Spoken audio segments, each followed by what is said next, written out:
yeni mərhələnin başlanması zərurətini dedik. Amma ölkədə vəziyyət doğrudan da dəhşət dərəcədə mürəkkəb. İnsanların həyat səviyyəsi çox aşağı düşübdür. İnsanlar çox əziyyət çəkirlər. Bütün sahələrdə.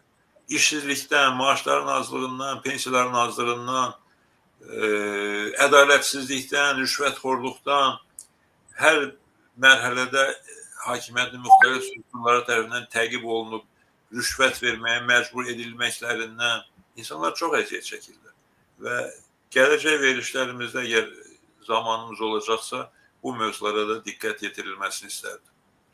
Təbii ki, səbəb adətən insanlar belə deyək də, ağ atlı oğlanın gəlməsini gözləyirlər islahatlar üçün. Biz deyəsən qara atlı oğlanın gelməsini gözləyirik ki, yəni Ramiz Mehdiyev məsələsi bağlanandan sonra ümidlər həqiqətən çoxdur ki, mən bu məsələdə sizlə razılaşa bilmirəm. Çünki Ramiz Mehdiyev mən söhbətdə də ifadə eləməyə çalışdım ki, ölkəni Ramiz Mehdiyev idarə eləmirdi ki. Ramiz Mehdiyevi vəzifəyə qoyanlar var.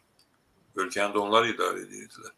Və Ramiz Mehdiyev 2019-cu ildə administrasiya rəhbəri vəzifəsindən kənarlaşdırılıbdır və akademiyada prezident vəzifəsinə təyin edilib, orada da görünür müdaxilə edilmiş hadisələrə. Oradan da bir neçə il əvvəl uzaqlaşdırılıbdır.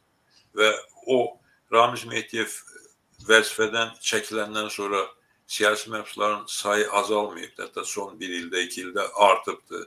Ölkədə rüşvətxorluq, monopoliya azalmayıb, aradan qalxmayıb, hətta son vaxtlar daha da artıbdır.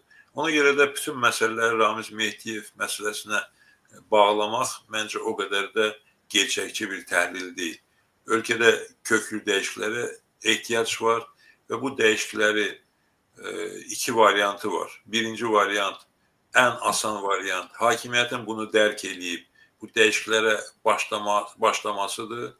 İkinci variantda cəmiyyətin öz problemlərinə sahib çıxıb öz iradəsini ortaya qoymasıdır. Bu iki variantdan biri əvvəl-axır baş verəcək və ölkədə ciddi dəyişikliklər olacaq.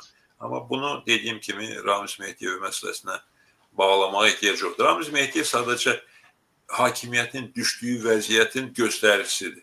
Hakimiyyət üçün daha bir xəbərdarlıqdır ki, bu gerçək vəziyyət bundan ibarətdir. Amma dəyişikliyə başlamaq üçün zərurət neçə illərdir, çoxdandır mövcuddur və bu barədə müsavat olaraq sözümüzü demişik, deyirik və deyəcəyik.